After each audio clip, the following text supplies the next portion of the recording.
Welcome to Satsang. So beautiful to be together and to be in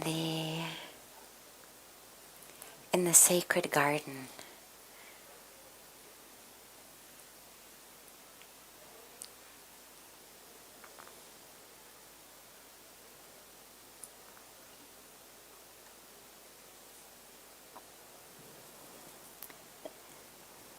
We'll start with a question that's come in from our global family from all over the world who join us via technology. Send in questions in advance. We'll start with one of those and then open it up to any questions that anyone here might have.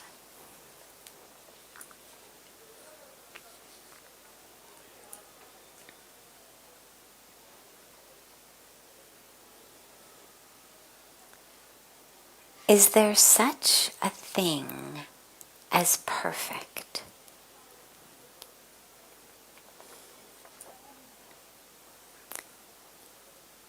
Yeah, there's absolutely such a thing as perfect. In fact, if we change how we think, we can see almost everything as perfect.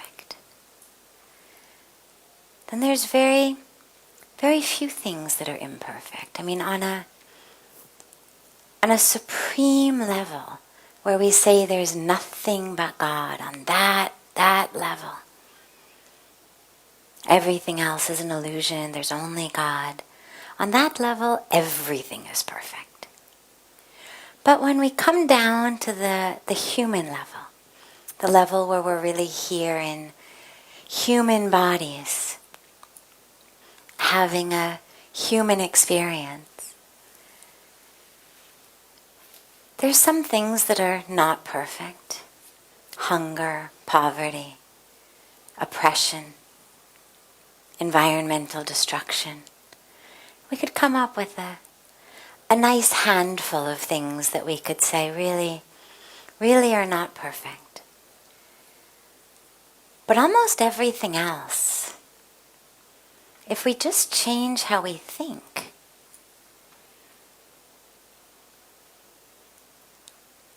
then everything can be perfect. The only thing that makes me think that things are not perfect is how I look at it. I mean, how many people, when you look in the mirror, say, perfect, right? Everybody's got at least one thing. Too fat, too skinny, too tall, too short, too old, too young, too this, too that, not enough this, not enough that.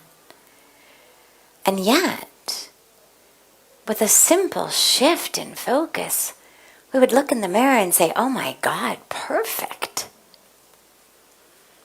And it is, regardless of the size or shape or color. It's utterly perfect. I mean, this creation is just extraordinary. What it can do, how it functions. I mean, it really is just a masterpiece. But we get lost in, it's a little bit too much this shade or that shade, or this shape or that shape. But actually, it's perfect.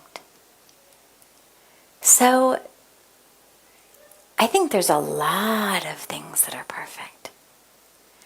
But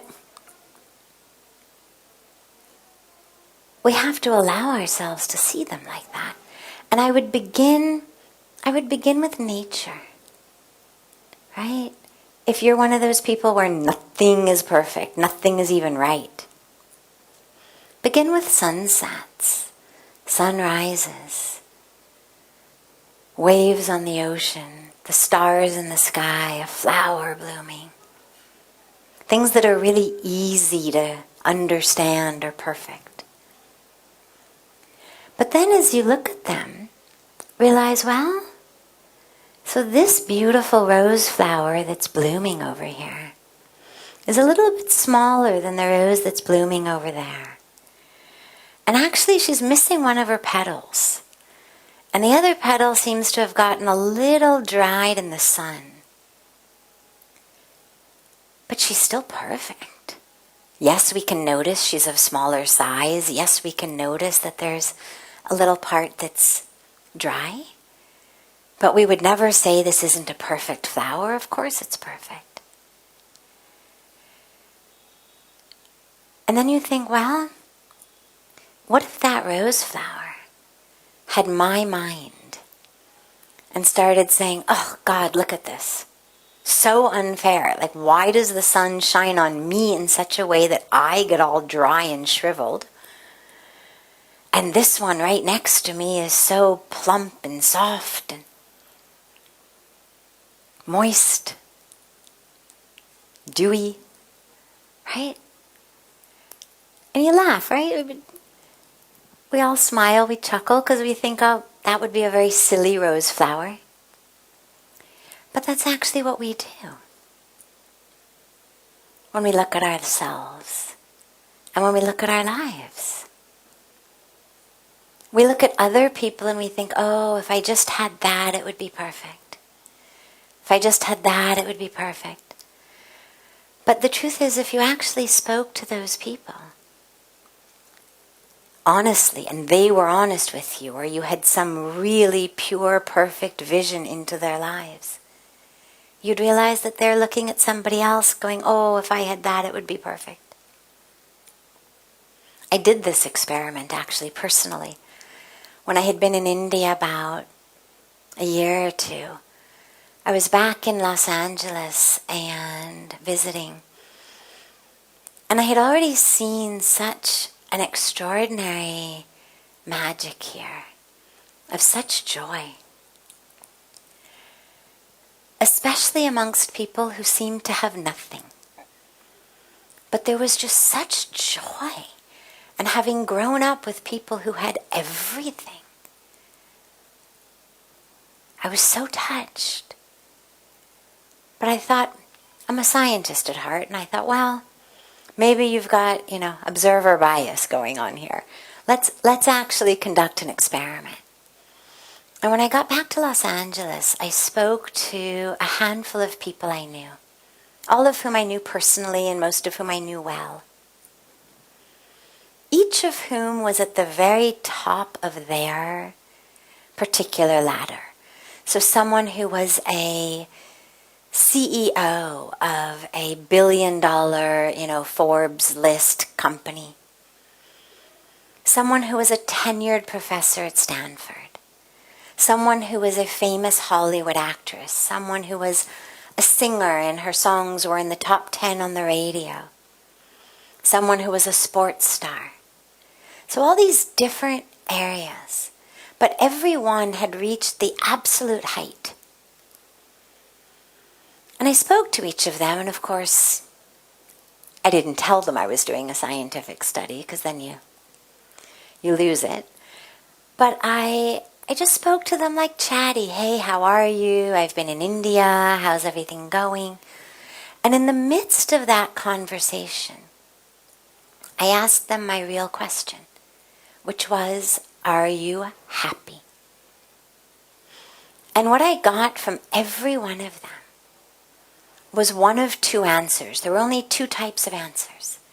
Either, I will be happy when, and they each had something else that filled in that blank, but I will be happy when the kids grow up and move out of the house. I finally can squeeze back into the skirt I wore before the holidays. I finally get the raise or promotion I've been looking for. Or the second option was, I would be happy if. And again, they filled in the blank differently. I could lose that weight. My husband would work less. The kids would clean their room. Whatever it was. But every single one of them was still one thing away from happiness. Even though they had achieved everything. And that study has stayed with me all of these years because it was for me the most perfect evidence that no matter what you have, if in your mind it's not perfect, you won't be happy. And that no matter what you have, you're not any closer to being or feeling like you have perfection. That even those who everyone else would say, yeah, you put me in his shoes, it will be perfect.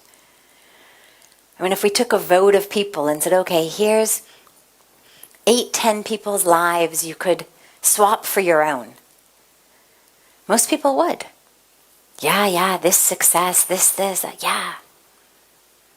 But the truth is, those people were still one thing away from happiness. And so it's all in our minds, how we look at our lives.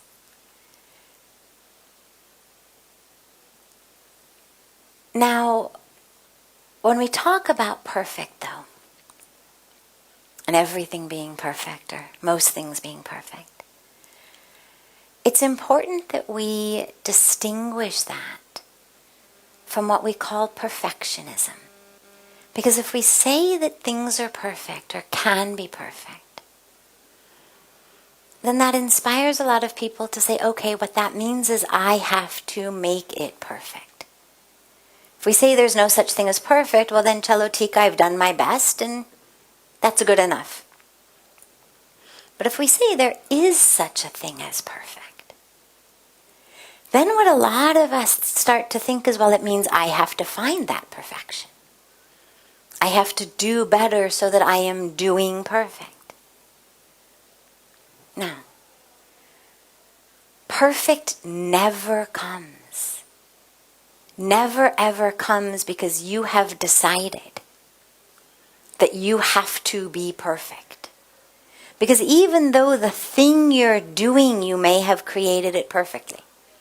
A perfect meal, a perfect project, a perfect report, perfect balancing of your checkbook, whatever you may be doing, even though that may have become perfect. Well, you are not perfect now because you are so stressed and so upset, and you've become so fixated on being perfect that you've lost the perfect ability to love yourself as you are.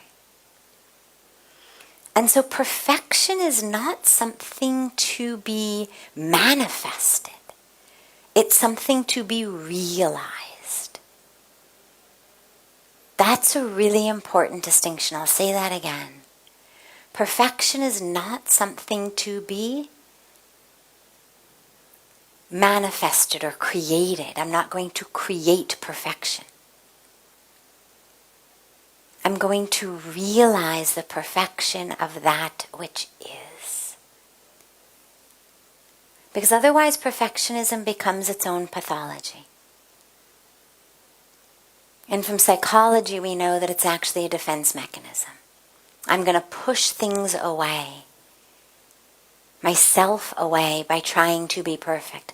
I will get so fixated on what I'm doing, has to be perfect, that it's going to keep me from actually feeling the feelings inside me. So that push yourself to your limit perfectionism is something actually to be careful of.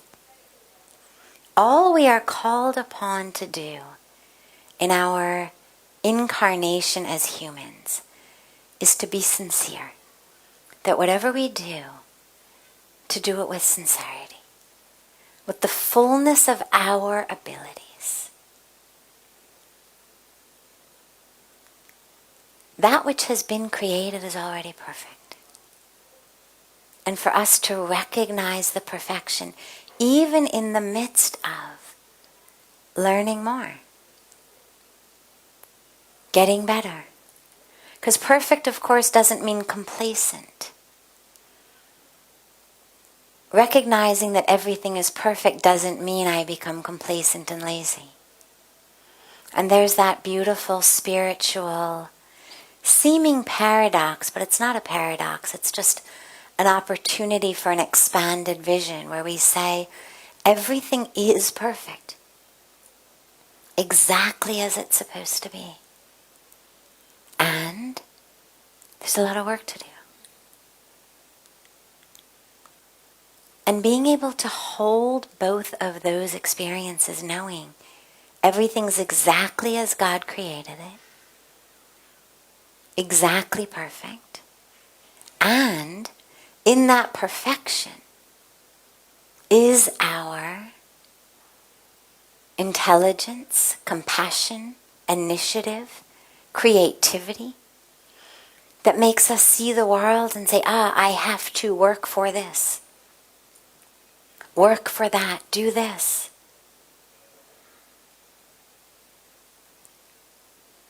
So we realize and recognize perfection as that which already exists, as I said, in almost every circumstance. On the highest supreme level, everything is perfect. On our human level, aside from, a handful of issues that we face, right? War, violence, hunger, poverty, as I was saying, oppression. But, there's probably not more than a dozen of them.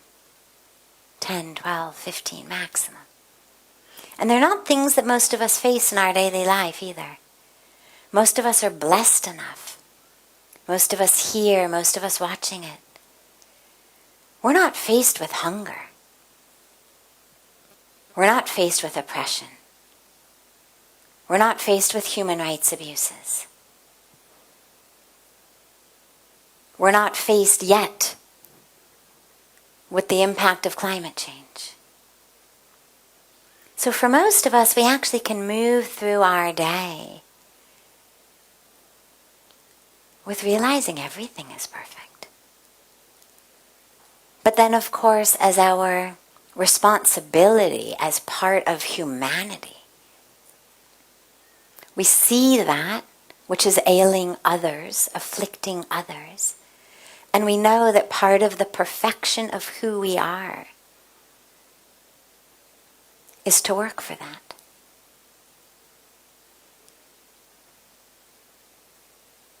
But yeah, recognizing the perfection of you and of your life and of every minute and every moment and every breath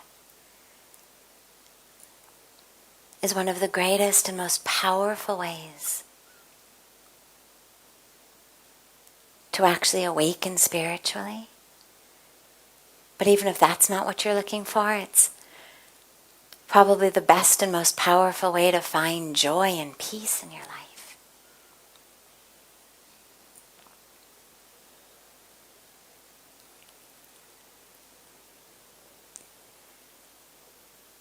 If anyone here has any questions, I would be happy to take them.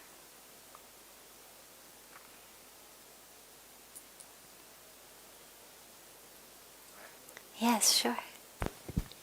He'll just give you the microphone. Excuse me if my question is too long, because I need to give you a backdrop of it. Okay, why this question I'm asking? Doesn't matter. Actually, you know what? Here's the thing.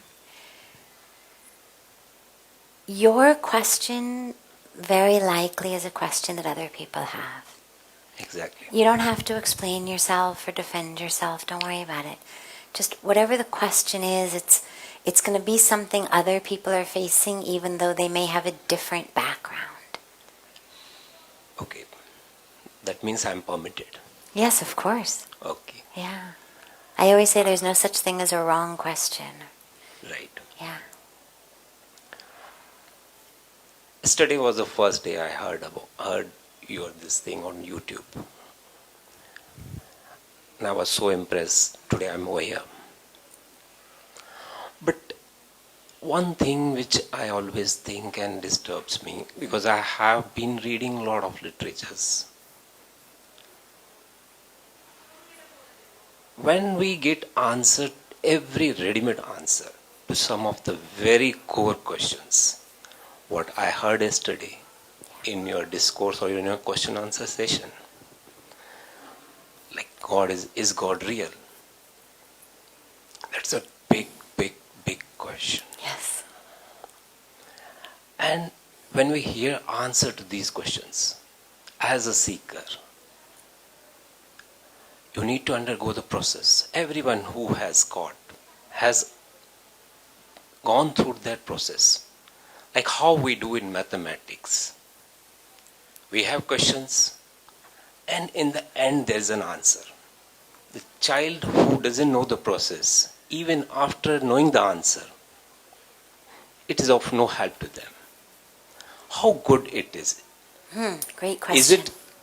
Yeah, I understand. Won't it be more detrimental if we give a ready-made answer that we are souls? Yes, we have been reading it from ages that we are a soul. But have we realized it? How many? There may be few exceptions like you, some more people who have realized it. Beautiful. So the real transformation can only come when you experience it. And I always tell people this, when you listen to more and more of the satsangs, you'll hear that. I always say, I can tell you that you are the soul. But ultimately, that's not going to change anything for you until you experience it. Yesterday, the question was asked by a very sweet 9-year-old child. So there's a way that one responds to a beautiful child with questions, such that they don't feel wrong for having asked it. But absolutely, all of the literature, all of the discourses, the lectures, these are, as we say, fingers pointing to the truth. And that's why satsang, the word literally means in the presence of truth. It doesn't mean the answers to all your questions. And the power of the presence of truth is that we experience it. That's what the point of satsang is it's not supposed to be about a philosophical thing. And very frequently, when you listen to more or come more frequently, I hope, you'll see a lot of times people will ask very esoteric, sort of philosophical types of questions. And my response always is, I can do that with you, but that's not really of any benefit. You knowing the difference between this word and that word that seem the same, it's a philosophical issue, it's a semantic issue. There's plenty of courses and classes and books and dictionaries and etymologies and whatnot. But in satsang, it's actually supposed to be about that which enables you to experience the truth. And so the answers to the questions are of benefit if I can use that answer to experience my life differently. So if I learn, I am soul. Like he learned, it took him a while, but it was beautiful. It was beautiful to watch him get it. He was so smart. In just a few minutes, he really, really got it. Now, when he thinks about himself, when he thinks, who is Arsh? He's no longer ever in his life, I don't think, going to identify himself based on his body, based on his relationships. Somewhere in his mind, it's always going to be there. Oh, wait, I'm not that. And that becomes the experience. But if you come in just with what's the philosophical answer to my question, then you're absolutely right. It's not going to change you.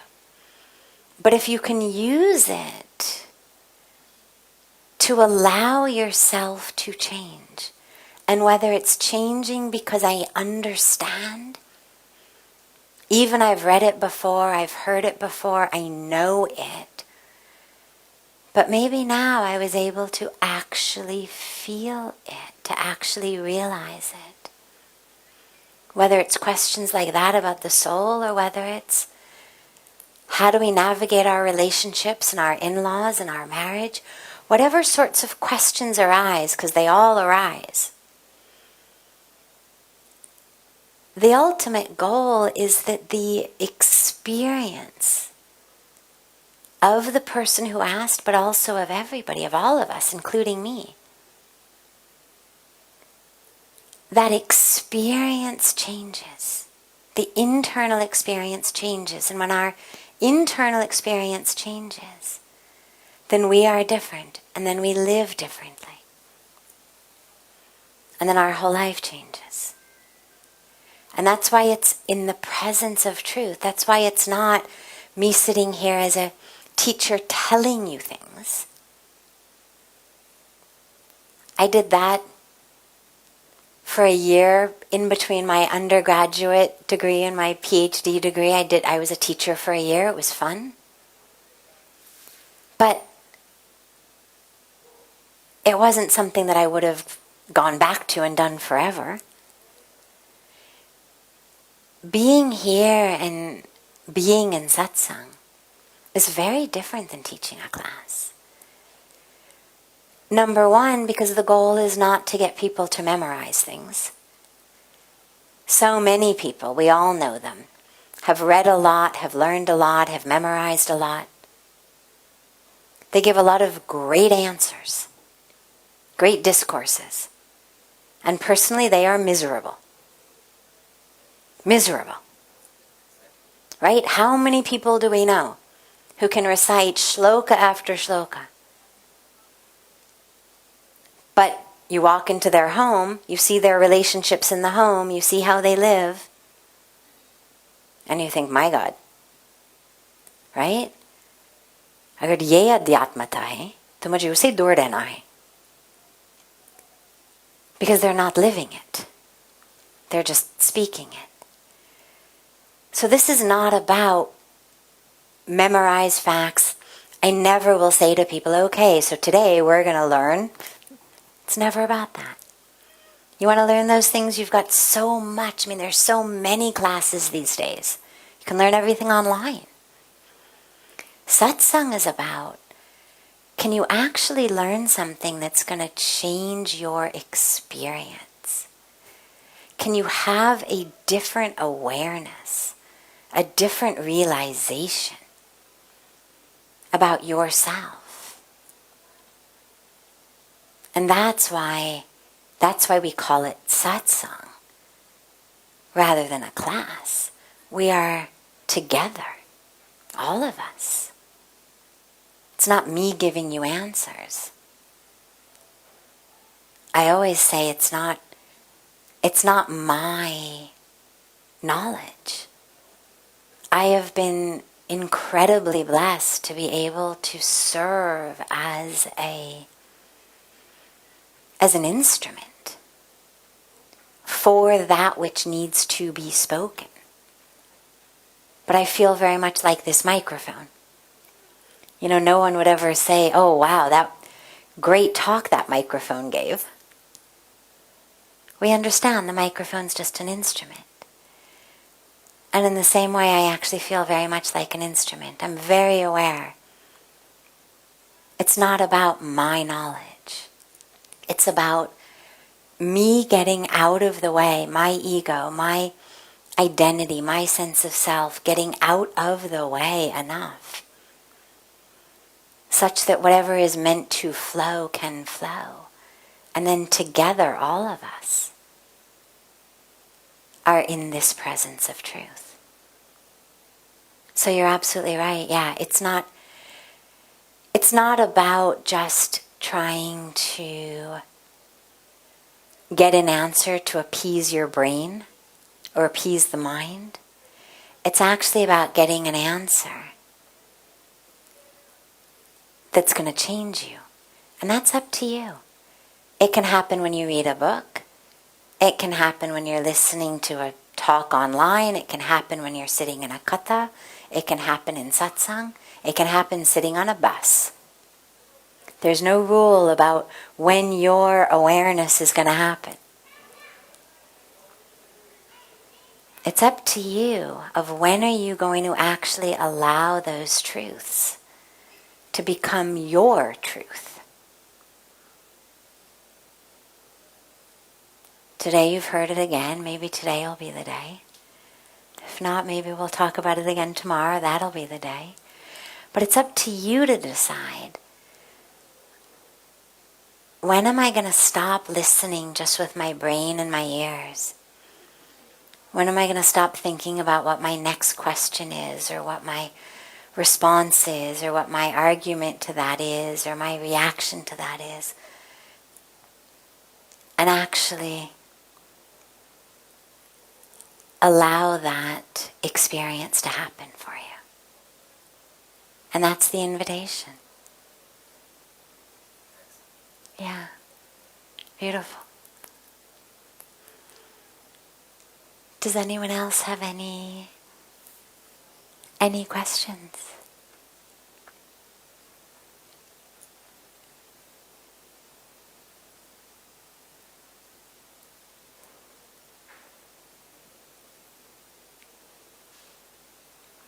Yeah, sure.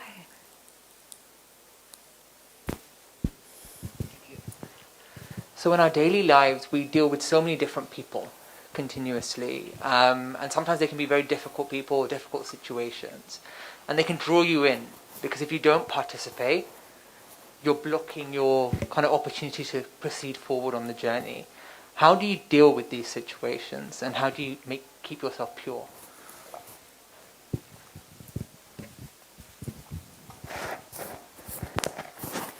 Now, when you say these situations that draw you in, but that you need them in order to proceed, do you mean situations then in terms of like your career?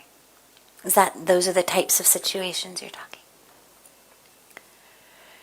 So spirituality has never said, thou shalt not engage in the world. Thou shalt not do your duty, do it well. In fact, the Bhagavad Gita is the perfect scripture on this. Gita Jayanti is coming up in a couple of days. We'll celebrate the Bhagavad Gita. It's the core scripture on your spirituality is supposed to happen while you are engaged. Not in running away from it, but in being engaged. And the key, as you say, they draw you in, is for you to be very clear about which part of you gets drawn in. So our actions have to. Our hands, our arms, our legs. Even parts of our brain, we have to put our mind on something. But that truth of who we are doesn't have to get drawn in. My favorite way of thinking about this is you think about actors and actresses, okay? Who their job is to play a role. Now, in order to play their role well, they have to be fully into it, right? I mean, really fully into it. And there's all kinds of techniques that they use to really, really get into it. And yet, even in the midst of the best scene they've ever done, the best acting, they always remember who they are. And if you doubt that, Think about being on Broadway or in some very big theater, and the star of the show in the midst of the most powerful scene.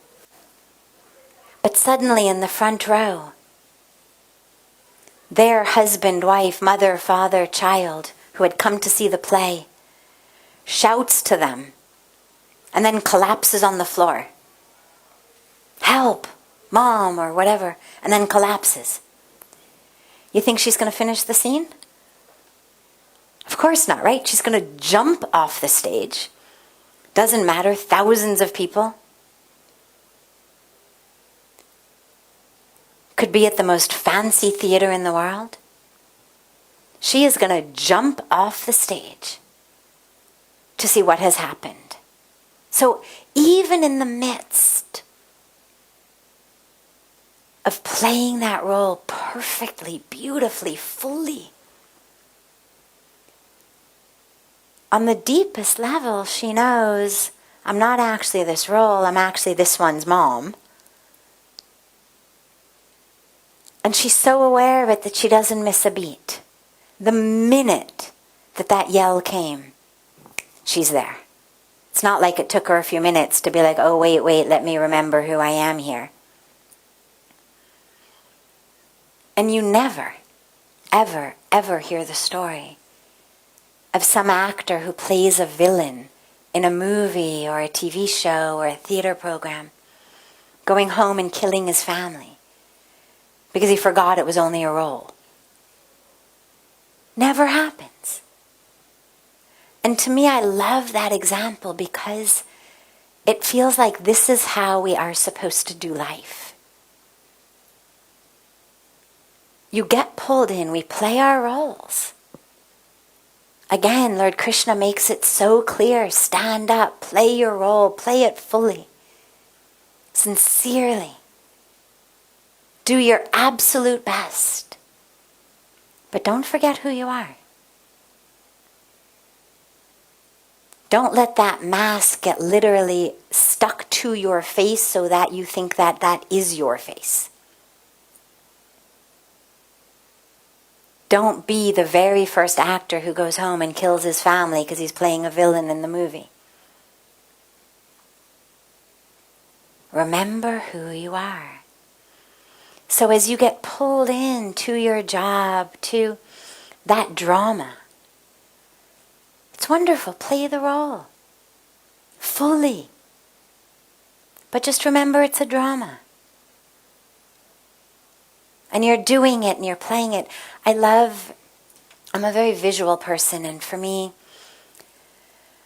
there's a very powerful ritual that I'll share with you, and I recommend it.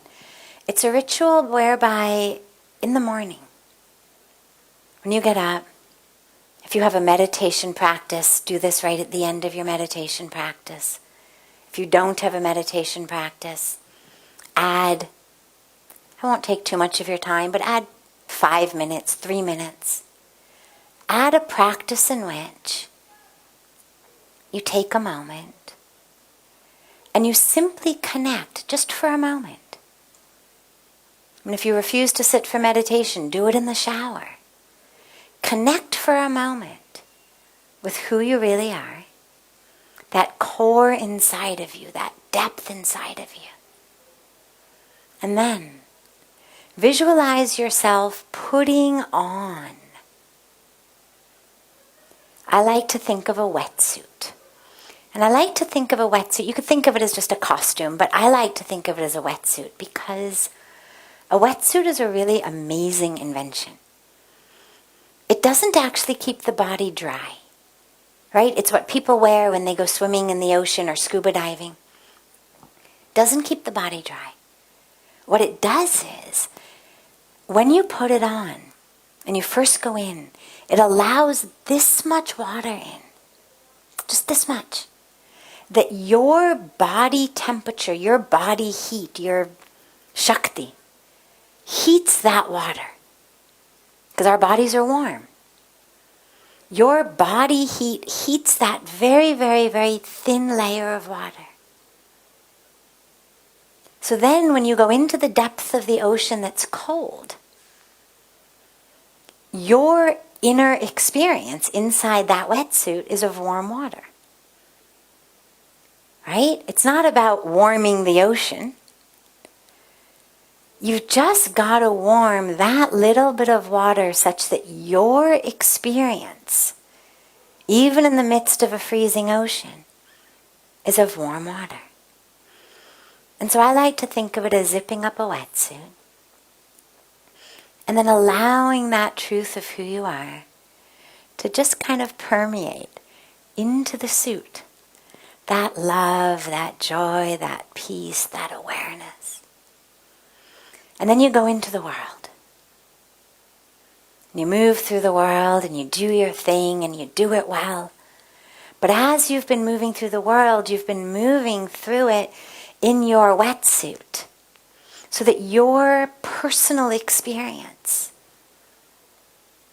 even in the midst of negativity, in the midst of competition, in the midst of drama, in the midst of all of that, your experience is the experience of truth and of love, that spiritual warmth. And then at the end of the day, you can either do it right when you get home from work, depending on what your family situation is like, or you can do it at night right before you go to sleep. Either way. But literally visualize yourself taking it off. In a shower, in meditation. Take it off. And then spend another moment reconnecting with the truth of who you are. And let that be, it's literally, I've just added a total of 5 minutes to your day. You know, call it 2.5, 3 minutes in the morning and the same in the evening. And of course you can expand it, which is even more beautiful. Add a beautiful meditation before, add a beautiful meditation afterwards in the evening. But nobody should say, I don't have time. Bare minimum, 5 minutes, that's it. Okay? And even as I said, you can do it in the shower if you have to. So no excuses. And I think you'll find that it'll really change how you feel when you're moving through the world.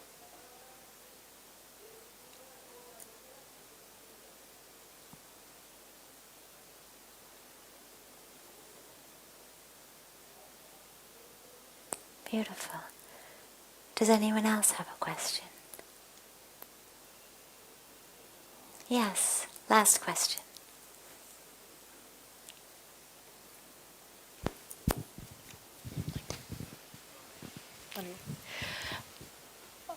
My question is, there are so many roles that we play every day, so many characters that we all have at a single point in time.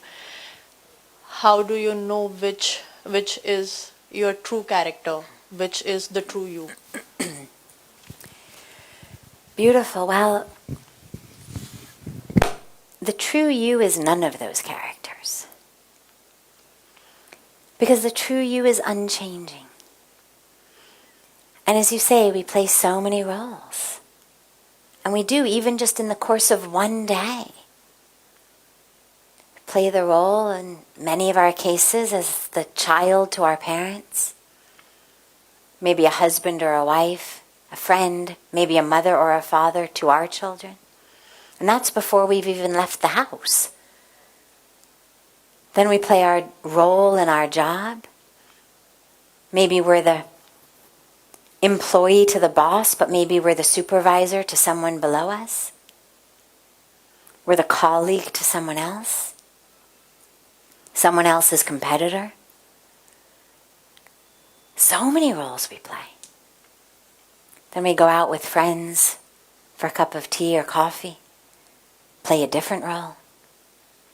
One day. But the true you isn't any of them. They're all just different roles. And by the way, that doesn't mean they're bad or wrong. They're beautiful. We're supposed to be playing them. And we're supposed to be playing them fully and even enjoying them. Doesn't mean what we have to do is always enjoyable, ask Arjun. But we play these roles. And yeah, as much as possible, enjoy them. Why not? It's beautiful. It's a beautiful creation. Like we've got these 5 senses. Okay, we're not the senses. We're not the body. I'm not my eyes or ears or nose or hands or tongue. But does that mean that we shouldn't enjoy a nice, sweet, hot cup of tea? Or some beautiful music? Or hugging someone we love? Or seeing a sunset? Of course we should. So we've been given these senses to interact with the world and to enjoy as much as we can. The problem comes when we start to think we are them, that we are that perception. And then we get angry, we get greedy, we get lustful, we get jealous, because we've over-identified with that which we're bringing in through our sensation into our perception. And we get caught in the ignorance of thinking that that which I'm enjoying is real and this is me. Who you are isn't the 5 senses, isn't the body, isn't the roles, isn't the characters. But in this human existence, in this human incarnation, they're all different ways of us enjoying our incarnation and purifying that mind. The core of who you are is pure and perfect, divine, God in fact. But the mind that doesn't know that, that's what gets purified through our sadhana, through our meditation, through our prayers, through our seva, through all of what we do. And so we play the roles, play them with love, play them with sincerity, play them to the best we're able. But we realize it's not me. For example, say you have a job, you're a doctor. Well, tomorrow someone sues you for malpractice, you get fired. Or you retire. Okay, you've lost your job, but you haven't lost yourself, which means that you weren't the job. We have a relationship, we identify. Someone's husband, someone's wife, someone's son or daughter, mother, father. And then we lose that person, whether through divorce, whether through death.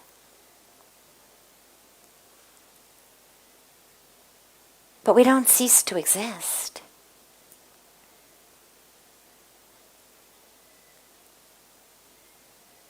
So that's how we slowly begin to realize, well, I wasn't those roles.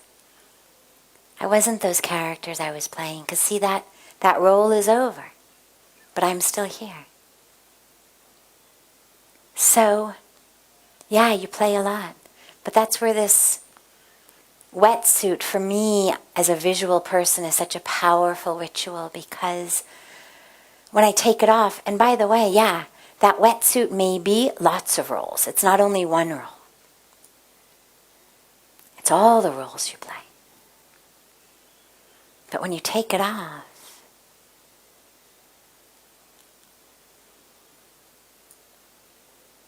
then it's just you. And you start to really be able to experientially feel, maybe you were carrying something from the day, some remnant of some interaction that happened, some piece of drama in your drama. You take it off and it feels so free to just be free of the drama. free of the role, free of the box, because our characters put us in boxes.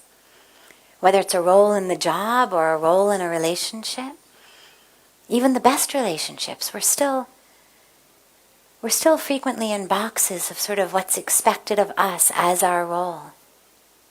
You're not acting like you today, right? There's an expectation. What's happened to you? There's an expectation. You are supposed to be like this. And to be able to just is a really beautiful experience. And it helps you stay very anchored and calm when there's struggles in the roles and in the character and in the drama. Because you remember, I am not that. I'm the one wearing the wetsuit.